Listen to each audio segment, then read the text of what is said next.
My name is Susan Miller. I'm 51 years old.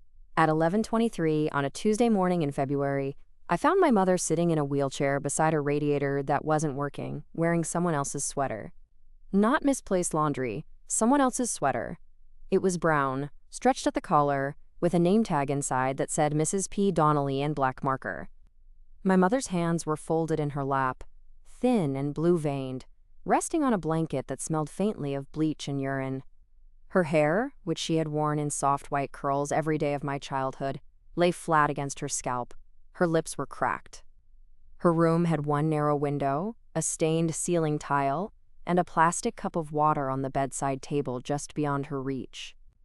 On the wall above the bed, someone had taped a paper heart left over from Valentine's Day. It said, "You are loved." The tape had peeled at one corner. My mother, Evelyn Miller, looked up when I walked in and smiled like she was trying to remember which daughter I was. "Susan," she whispered. That one word nearly brought me to my knees. I had not been told she had been moved. My brother Robert had power of attorney. He had told me Mom was at a good care place near him after her fall in December.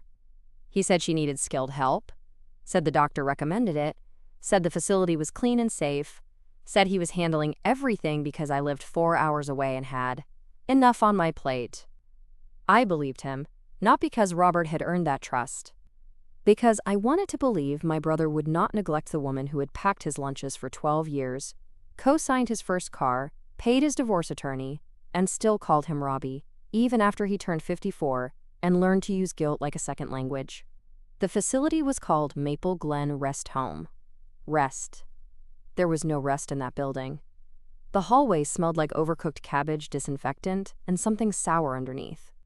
A television blared in the common room where 4 residents sat facing it without watching. The nurse at the desk had not looked up when I signed in. The carpet near Mom's doorway was worn thin in the center. A call button cord hung behind the headboard, unreachable unless someone had arms long enough to belong in a circus. I stepped into the room slowly. "Mom," I said, kneeling beside her chair, "why didn't you tell me?" Her eyes filled. I didn't want to make trouble. That sentence had followed the women in my family like a curse. I looked around the room. No family photos, no cardigan from home, no rosary by the bed, no quilt. No framed picture of Dad, no reading glasses, even though Mom had loved mystery novels before dementia began taking names and dates and leaving only fragments behind. I opened the top drawer of the bedside table. 2 tissues. A broken comb. A plastic spoon. No hearing aid case. No lotion. No socks. I looked back at Mom's hands. Her nails were long and uneven. One had split. There was a bruise near her wrist, yellow at the edges. Her ankles were swollen above thin slippers I had never seen before. I took photos, not because I was calm, because rage, when trained by enough paperwork, knows to document before it screams. Then I called my brother. He answered on the second ring. "Hey, Suze, everything okay?" I looked at my mother in a stranger's sweater. "No, I'm at Maple Glen." Silence. Then, too quickly, "Why?" "Because I came to see Mom." "You should have told me first." "Why?" He exhaled. "Because she gets confused when people show up unexpectedly." I stood. "Robert, she is sitting in an unheated room wearing another woman's sweater." "Oh, come on." "Do not come on me." "Susan, don't be dramatic."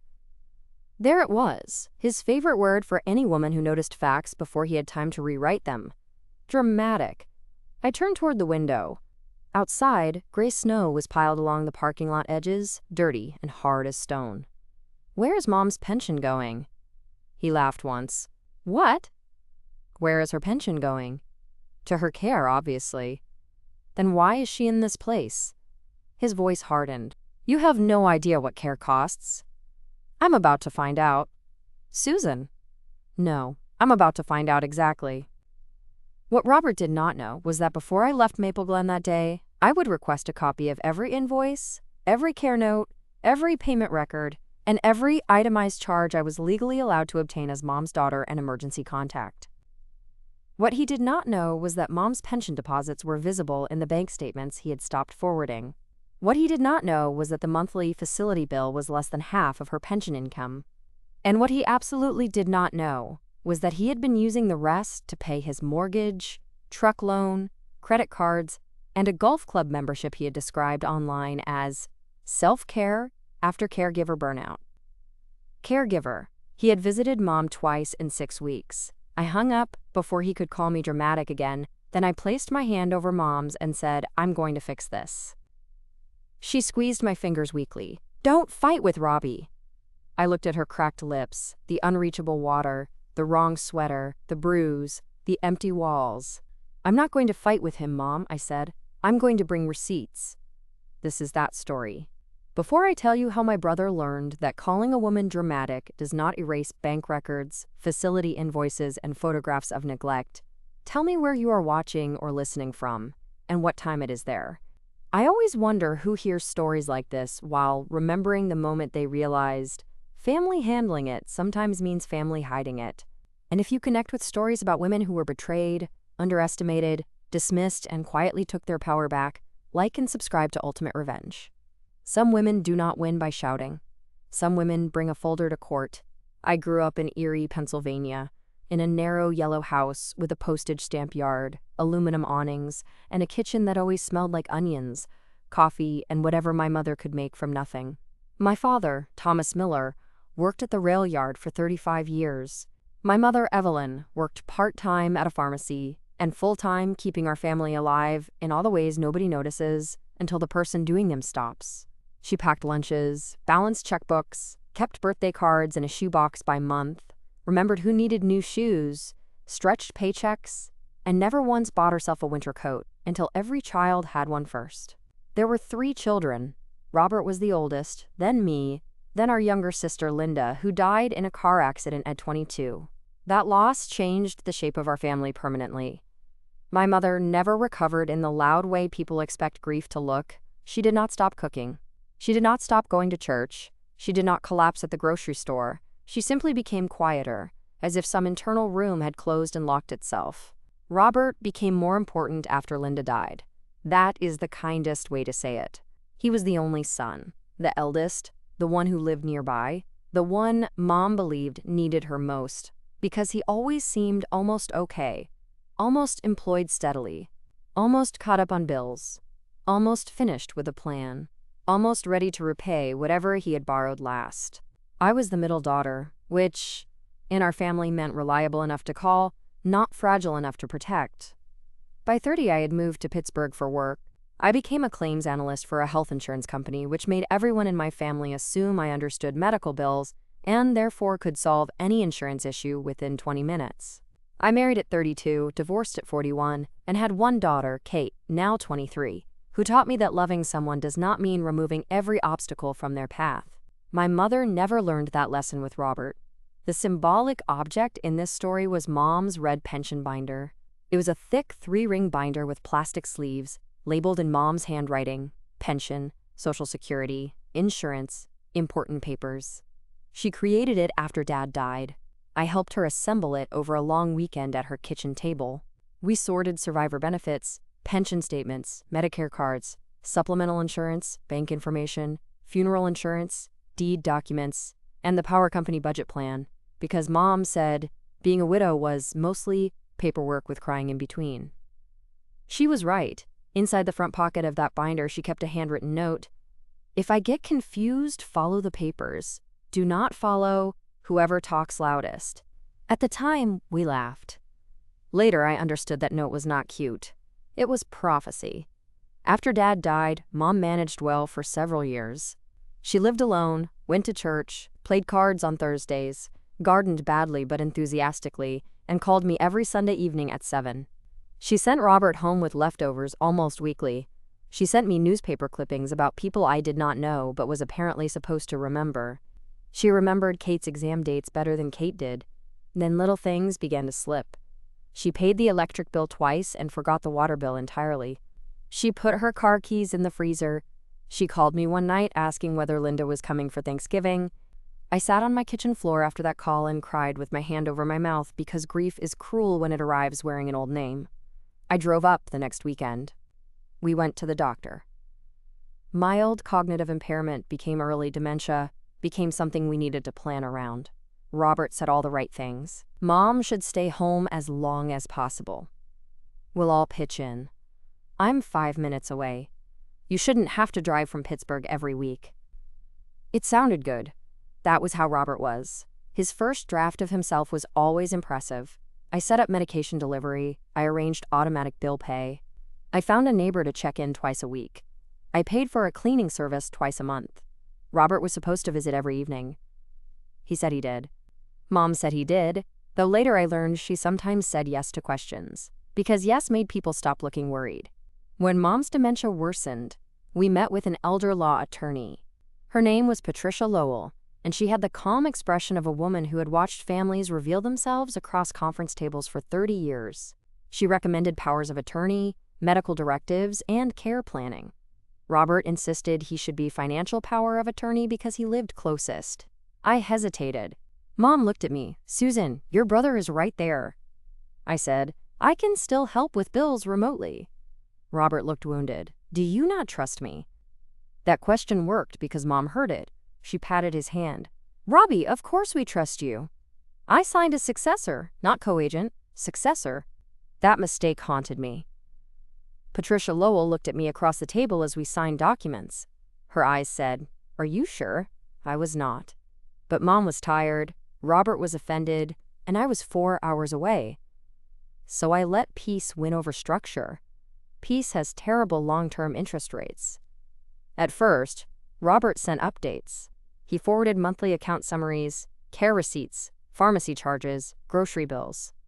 Mom's pension from Dad's rail work was solid. Between that, Social Security, and modest savings, she had enough for good care if managed properly, not luxury. Good. Then the updates slowed, then stopped. When I asked, Robert said nothing's changed. When I asked again, he said, "Do you want to take over?" The threat beneath that question was clear. If you question me, you must do everything. For a while, I backed off. I had work. I had Kate's college expenses. I had my own mortgage. I visited monthly, sometimes every 6 weeks. And Mom seemed mostly okay. Thinner, but aging. More forgetful, but still smiling. Robert always made sure I visited when he was there. He would bring groceries right before I arrived. He would talk loudly about medication schedules. He would say Mom had a rough week but we're managing. We, the royal we of men doing less than they claim. Then Mom fell, it happened in December. She slipped in the bathroom and fractured her wrist. Robert called me from the hospital. "Don't panic," he said. No sentence in family life has ever made me panic faster. I drove through sleet to Erie and found Mom confused, frightened, and asking for Dad. The hospital social worker said she should not return home without 24-hour supervision or placement. Robert said he had found a facility near him with availability. "What facility?" I asked. "Maple Glen." "I've never heard of it." "It's fine." "Fine?" "Susan, it's clean. It's temporary." Temporary. That word again. I asked to tour it. Robert said there wasn't time before discharge. I asked about cost. He said he was handling it. I asked whether we should consider memory care options closer to me. He said moving Mom farther from her home would be cruel. Then he said the sentence that ended the discussion. "You left, Susan. I stayed." That was Robert's trump card. He used geography like virtue. So Mom went to Maple Glen. I visited 2 weeks later, but Robert met me in the lobby and said Mom had a stomach bug. Maybe I should not go in long. I saw her for 15 minutes. Her room looked basic but not yet alarming, because Robert had brought one framed photo and her blue quilt for my visit. I did not know then he took them home afterward because he was afraid they'd get stolen. He did not tell me. In January, I had COVID and could not visit. Robert said he checked on her constantly. In early February, work became overwhelming. Then something inside me would not settle. I called Mom's room 3 times and got no answer. I called the nurses station and waited on hold for 12 minutes. A tired aide finally said, "She's okay, honey." Honey. That is what people say when they hope you stop asking. I drove up the next week without telling Robert. That is how I found her beside the cold radiator. That first visit became the beginning of the evidence. I took photos of everything: the wrong sweater, the unreachable water, the call button behind the bed, the bruise, the cracked lips, the empty walls, the medication cup sitting on the windowsill, the stained ceiling tile, the care plan binder at the nurse's station where the last family visit logged from Robert was 11 days earlier. I asked for the administrator. A woman named Denise Carter met me in a small office with a dying plant and a printer that jammed twice during our conversation. She was defensive before I sat down. Your brother handles Mrs. Miller's affairs. I am her daughter and successor power of attorney. I am also listed as emergency contact. I need copies of her invoices, care notes, incident reports, and personal property inventory. Denise's mouth tightened. Some of that requires authorization. Then show me what you can provide today and put the rest in writing. She blinked. People often expect daughters to cry first. I had already cried in the parking lot. Inside, I brought my claims analyst voice. The invoices stunned me. Maple Glen charged $3, $800 per month. Mom's pension and Social Security together brought in just over $7, $200 per month. Her supplemental care policy covered some therapy costs after the fall. Robert had told me all of Mom's income went to care. It did not. I asked Denise whether there were additional charges paid directly by Robert. She reviewed the account. No. The monthly rate covers room, meals, standard care. There are small pharmacy co-pays and incidentals. How is payment made? Automatic debit from Mrs. Miller's account. Is the account current? Yes.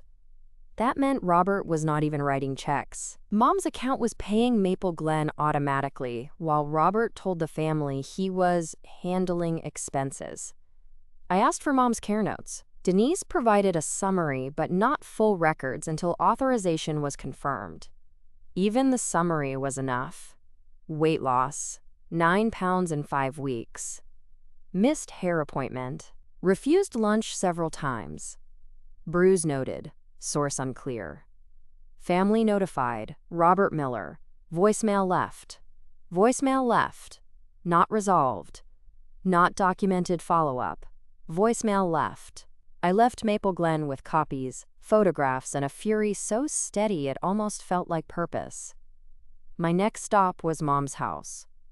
Robert had keys. I still had mine. The house smelled closed up and stale. Mail sat in a plastic bin near the door. Most of it junk. Some medical statements. One pension tax notice. I went straight to the kitchen cabinet where Mom had kept the red pension binder. It was gone. I stood there with the cabinet open, staring at the empty space. Then I remembered Mom's note. Follow the papers. Do not follow whoever talks loudest.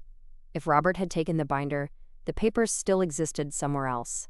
Banks, facilities, hospitals, insurance. I drove home to Pittsburgh that night and began. For 3 days, outside work hours, I built the file. I called First Lake Bank and requested information as successor, POA, and daughter, knowing full access would require legal steps. I contacted Patricia Lowell's office and scheduled an emergency consultation. I requested a welfare review through the local area agency on aging. I sent written requests to Maple Glen for complete records. I asked Mom's pharmacy for medication billing summaries. I pulled every email Robert had sent me in the past year. I found texts where he claimed care costs were eating everything. I found his social media posts from January. New truck day. Finally did something for myself. Golf weekend with the boys. Caregiver burnout is real. Sometimes you need to invest in your own peace. The truck in the photo was a black Ford F-150 with dealer plates. Robert had told me his old truck was fine. The bank records came through after Patricia Lowell filed a petition for emergency review of financial exploitation and helped me request court oversight. Before full access, we obtained enough to confirm concern. Monthly pension deposit, Social Security deposit, Maple Glen automatic withdrawal, pharmacy, small grocery charges near Robert's house. Then, mortgage payments to Lakeside Credit Union. Robert's mortgage, truck loan payment, credit card payments, golf club membership, restaurant charges, a furniture store, a home improvement warehouse, transfers labeled care reimbursement, moving from Mom's account to Robert's personal account. Care reimbursement. For what care? He had invoices for none of it. The total misused over 4 months was $14,860. That was just what we could see first. Patricia Lowell leaned back in her chair after reviewing the preliminary file. "Susan," she said, "this is financial exploitation." My mouth went dry. I know. Do you want to petition for removal of Robert as power of attorney and seek guardianship review? Yes. Do you understand this may become ugly? I looked at the photos of Mom's room. It already is.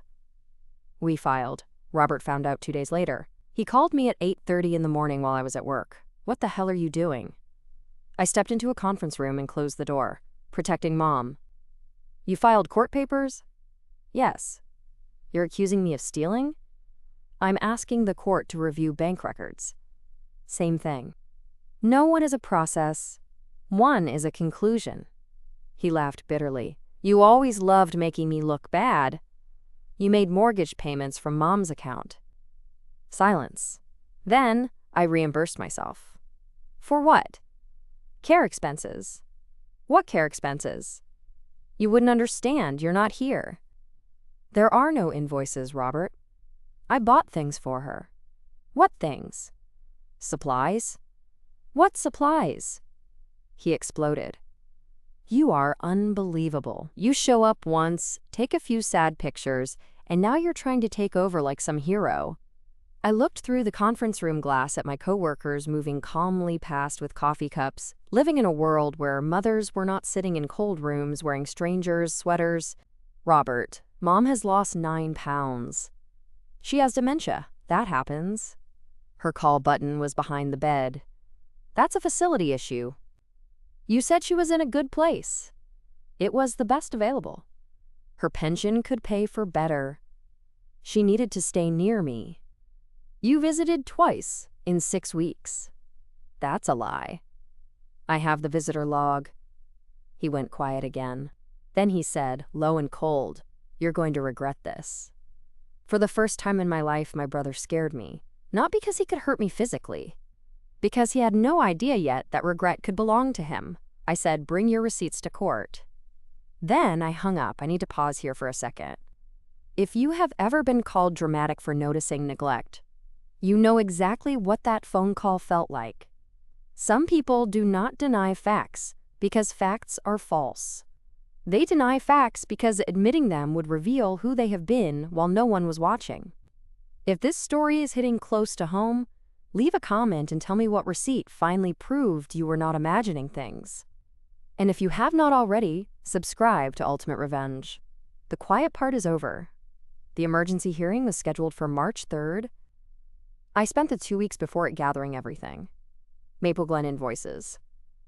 Facility photos. Care notes. Visitor logs. Bank statements. Pension deposit records. Social Security deposit records. Pharmacy summaries. Texts from Robert. Screenshots of his truck purchase. Screenshots of golf club posts. Mortgage payment records. Credit card transfers. The note from Mom's red pension binder, which I found only because Mom had given me a photocopy years earlier, and I had scanned it into a folder labeled Mom Documents. If I get confused, follow the papers. Do not follow whoever talks loudest. I printed that too. Not as legal proof of theft, as proof of her wishes. I visited Mom twice before the hearing. The second time, I brought her own clothes, lotion, lip balm, framed photos, and Dad's old flannel shirt because she liked holding it when anxious. I bought a new water bottle with a straw and tied the call button cord to the bed rail where she could reach it. I also hired, with my own money, a private geriatric care manager named Nina Patel to assess the facility and recommend alternatives. Nina spent 1 hour at Maple Glen and said, she needs to be moved. Not eventually, needs. She found dehydration concerns, poor personal care, inadequate engagement, missing personal items, and staff stretched too thin to respond consistently. She did not call it evil. She called it under-resourced and inappropriate for Mom's needs. That was enough. We found a better memory care facility 25 minutes from me in Pittsburgh. It cost $6, $900 per month. Expensive, yes. But Mom's income could cover most of it, with her savings supplementing the difference. She could afford dignity if her money stopped paying Robert's truck. The hearing took place in a county courtroom that smelled like old wood and carpet cleaner. Robert arrived wearing a suit I recognized from Dad's funeral, and an expression of wounded righteousness. His wife, Denise, sat behind him. She did not look at me. I wondered what he had told her. Probably that I was trying to steal control of Mom's money. Maybe she believed him. Maybe she needed to. Patricia Lowell sat beside me with 3 binders. I had one. The judge was a woman in her 60s named Honorable Margaret Hayes. She looked over her glasses at both of us, like she had met our family before under different names. Patricia began. She outlined the concern: vulnerable adult, dementia, financial power of attorney, placement in low-level facility despite adequate income, unexplained transfers, personal expenses paid from Mom's account, signs of neglect, and request for emergency suspension of Robert's financial authority pending full accounting. Robert's attorney responded by calling it a family disagreement over care philosophy. Care philosophy. I wrote that down because I could not believe someone said it with a straight face.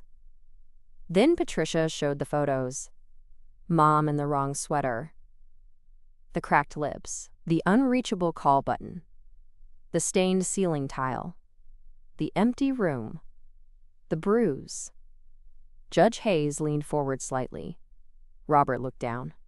His attorney said, "Your Honor, facility conditions are not solely within Mr. Miller's control." Judge Hayes replied, "The question is whether he selected and monitored appropriate care while using the ward's funds." And the ward. Hearing my mother call that made my throat tighten. Then came the bank records. Patricia placed a summary chart on the screen. Income deposits. Facility payment. Remaining funds. Transfers to Robert. Mortgage payments. Truck loan. Golf club membership. Credit card payments. Robert's attorney argued that some payments were reimbursements for expenses Robert incurred on behalf of Mom. Judge Hayes asked, "Where are the receipts?" Robert shifted. His attorney said, "We are still gathering documentation." Patricia opened the second binder. "Your Honor, we requested documentation 10 days ago. None has been produced beyond 2 pharmacy receipts totaling $38 and 1 grocery receipt containing beer, charcoal, and dog food. Mrs. Miller does not own a dog." Judge Hayes looked at Robert. My brother's face turned red. Then Patricia played the voicemail Robert had left me after the filing. "You're going to regret this." His attorney objected to relevance. Patricia said it demonstrated hostility and potential intimidation of a reporting family member. Judge Hayes allowed it. Robert looked at me then, not like a brother, like a man furious that the private room had a witness. Then it was my turn to speak. Patricia asked me questions first. When did you visit? What did you observe? What had Robert told you? What records had you requested? What alternatives had you found? I answered plainly. No speeches, no tears if I could help it. Just facts.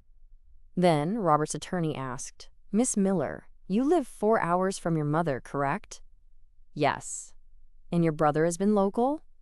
"Yes." "So you would agree he has carried more day-to-day responsibility?" I looked at Robert. "No." The attorney paused. "No. Being local is not the same as being responsible." The courtroom went quiet. He tried again. "Would you agree that caregiving is stressful?" "Yes." "And that family caregivers sometimes need reimbursement?" "Yes." "If properly documented?" "Yes." "And you are not suggesting your brother should receive nothing for his efforts?" I turned slightly toward the judge. "I am suggesting the court should require proof that efforts existed before Mom's pension pays for them." Judge Hayes wrote something down. Robert's attorney stopped soon after. The judge issued a temporary order that day. Robert's financial power of attorney authority was suspended pending full accounting. An independent guardian ad litem was appointed. Mom's account was restricted. I was granted temporary authority, with court oversight, to arrange transfer to a more appropriate care facility. Robert was ordered to provide full receipts, explanations, and records for all funds used from Mom's account in the prior 12 months. The courtroom did not explode. No one gasped. The judge simply read the order, and my brother's control over Mom's money ended in paragraphs. That was better than drama. Outside the courtroom, Robert cornered me near the elevator. Denise stood behind him, pale. "You happy?" he snapped. "No. You got what you wanted." "I wanted Mom safe. You wanted to humiliate me." I looked at him. "Robert, you humiliated yourself with a golf membership paid from our mother's pension." Denise's head turned sharply toward him. He saw it. "Good." He lowered his voice. "You don't know everything." "No," I said. "That's why there's an accounting." The elevator opened. I stepped inside. Patricia followed. The doors closed before he could answer.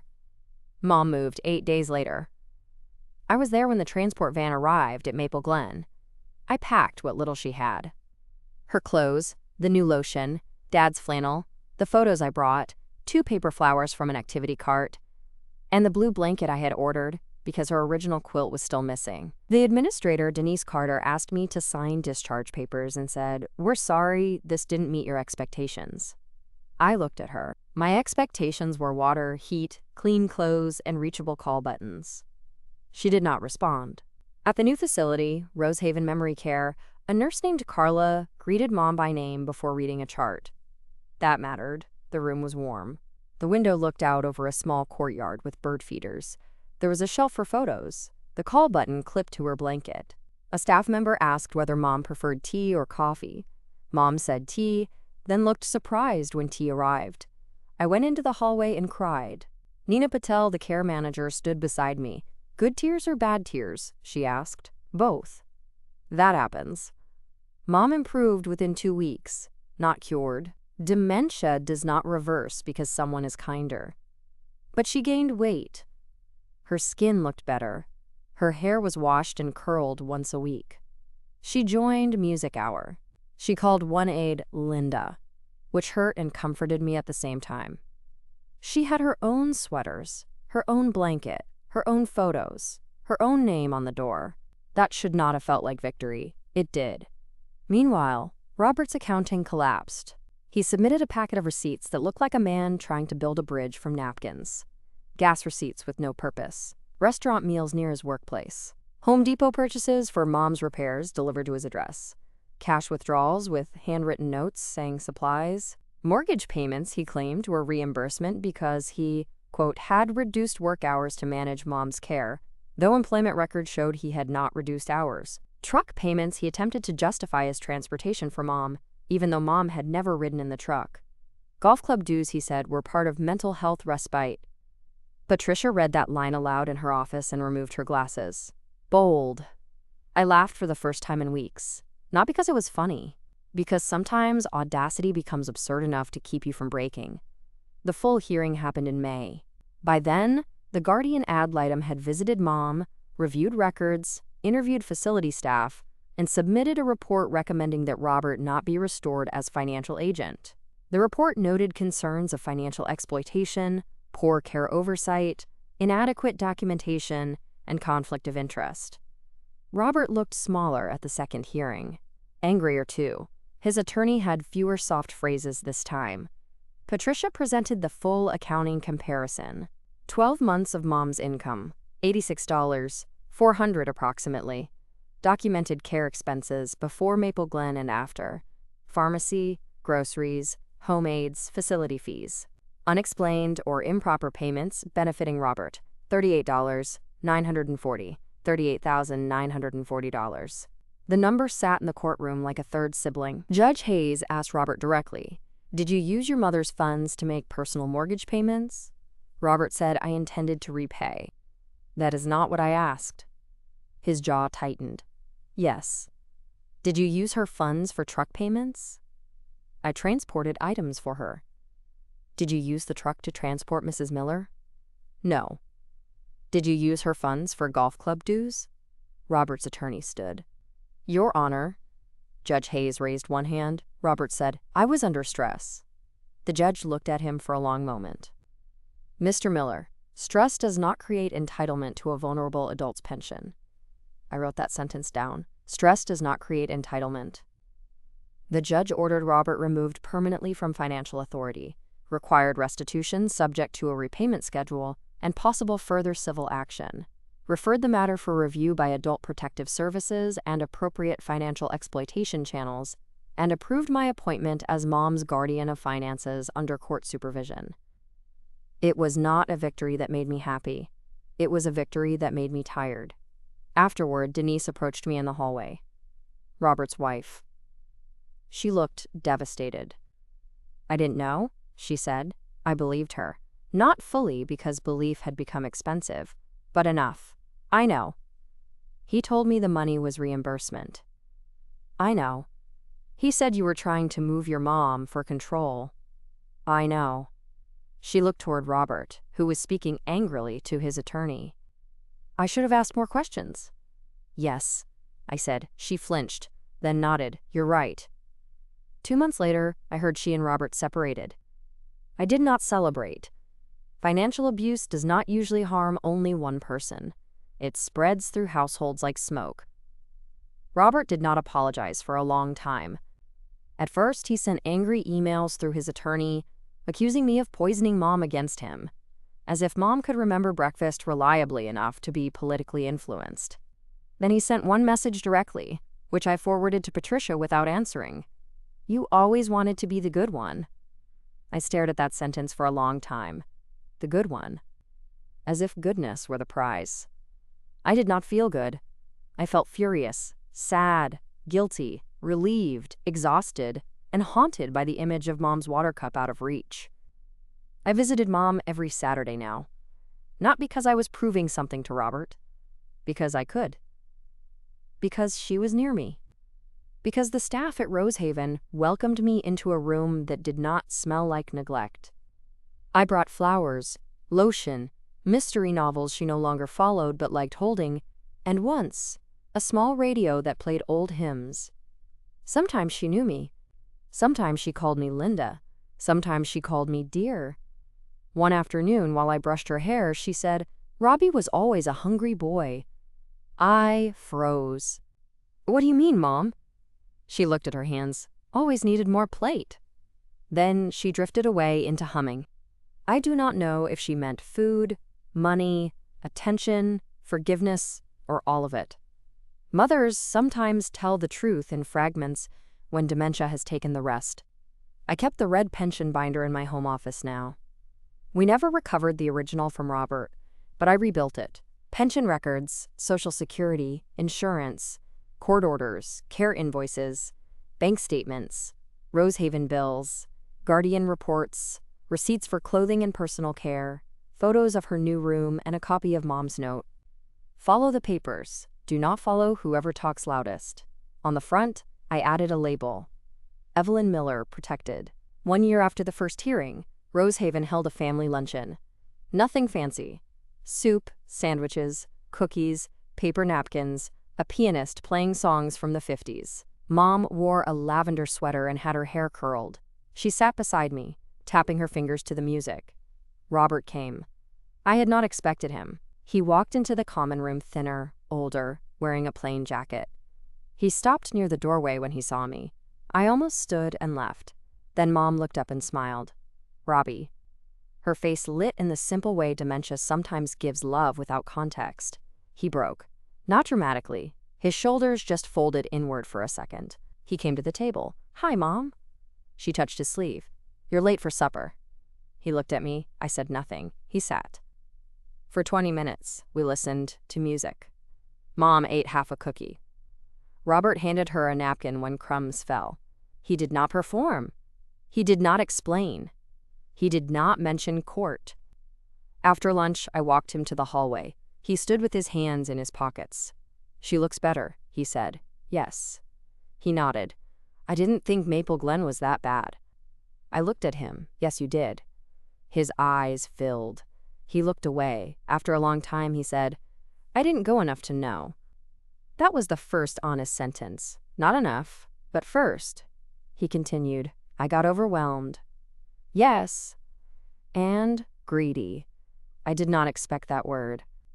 He swallowed. I told myself I deserved something because I was the one nearby. Then I started using money before deciding what it was for. Then I didn't want to look too closely. I thought about Mom in the wrong sweater. You looked away from her. He flinched. Yes. And from the account. Yes. And from me when I asked. Yes. He wiped his eyes quickly, embarrassed. I'm sorry. For what specifically? He looked at me then. For putting her in a place that wasn't right because it was cheaper. For using her pension for my bills. For lying to you. For calling you dramatic when you were the only one actually looking. For making Mom pay for my life again? That apology was more than I thought he had in him. It did not erase the court orders. It did not erase restitution. It did not give him back authority.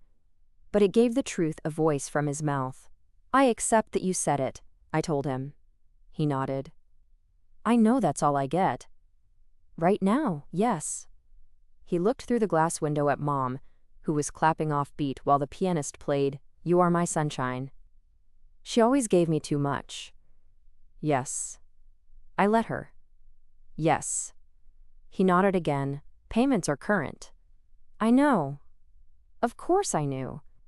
I monitored every dollar now. He almost smiled, sadly. Of course you do. The relationship did not heal completely. Some things do not return to their original shape after being bent around betrayal. Robert visits Mom once a month now, supervised by the facility schedule. He pays restitution. He does not have access to her accounts. He does not receive medical decision authority. He sends me updates only through the care portal because I requested that boundary and the court agreed. He is still my brother. That sentence is complicated. He is not trusted. That sentence is simple. Mom is safe. That sentence is everything. The last time I visited her, she was sitting in the courtyard at Rosehaven under a bright yellow umbrella. Spring flowers had started coming up in the raised beds. A staff member had painted her nails pale pink. Her sweater was hers. Her blanket was hers. Her water bottle sat in reach. I sat beside her and opened a photo album. There was one picture from 1984. Mom in our old kitchen, flower on her cheek, Robert leaning against the counter, me in a school uniform, Linda laughing at something outside the frame. Mom touched the photo. My babies, she said. Yes. Did I do good? The question came from nowhere and everywhere. I looked at her thin hand on the page. Yes, Mom, I said. You did good. That was the mercy I could give her, not the whole truth, the truth she needed, because parents are not responsible for every sin of their adult children. But families are responsible for protecting the vulnerable. When love becomes an excuse for access. My brother put Mom in a cheap nursing home and kept her pension. I brought the receipts to court. And when he called me dramatic, when he said I lived too far away to understand, when he tried to turn theft into caregiver burnout, the papers did what papers do when kept carefully enough. They told the truth without raising their voice. Thank you for staying with me through this story. I know some of you have had to protect a parent, grandparent, spouse, or vulnerable relative from someone who used family access as a bank card. If Susan's story reached you, I hope you remember that asking questions is not disrespect, documentation is not cruelty, and calling out neglect is not drama when someone's dignity is at stake. Subscribe to Ultimate Revenge for more stories about quiet women, family betrayal, silent comebacks, and the receipts that finally reach the courtroom. So tell me, if you found out your brother put your mother in a neglected facility while using her pension for himself, would you confront him privately, or would you bring every receipt to court and let the judge see the truth?